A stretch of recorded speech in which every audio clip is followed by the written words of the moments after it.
بچوں، آج میں آپ کو ایک بالکل سچا واقعہ سنانے جا رہا ہوں۔ یہ واقعہ ہے دو ننھے مجاہدوں کا، جن کا نام تھا معاذ رضی اللہ تعالیٰ عنہ اور معاویہ رضی اللہ تعالیٰ عنہ۔ یہ دونوں ابھی بہت چھوٹے تھے، بالکل آپ کی عمر کے آس پاس، مگر ان کے دل میں ایک ہی خواہش تھی، اسلام کے سب سے بڑے دشمن ابو جہل کو ختم کرنا، کیونکہ ابو جہل نے رسول اللہ صلی اللہ علیہ وسلم کو سب سے زیادہ ستایا تھا۔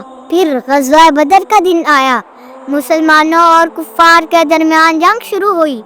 دونوں بھائی چاروں طرف دیکھتے رہے اور ہر کسی سے پوچھتے رہے، ابو جہل کہاں ہے؟ ابو جہل کہاں ہے؟ ایک صحابی رضی اللہ تعالیٰ عنہ نے اشارہ کیا، وہ سامنے بڑا مغرور کھڑا ہے، وہی ابو جہل ہے۔ یہ سنتے ہی دونوں بھائیوں کی آنکھوں میں جوش آ گیا۔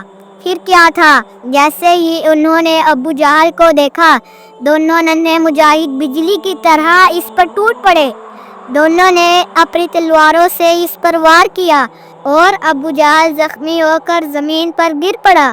ابو جہل کا غرور ٹوٹ چکا تھا، وہ زمین پر تڑپ رہا تھا۔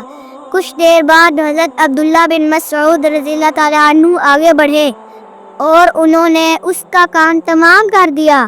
یوں اسلام کا سب سے بڑا دشمن ہمیشہ کے لیے ختم ہو گیا۔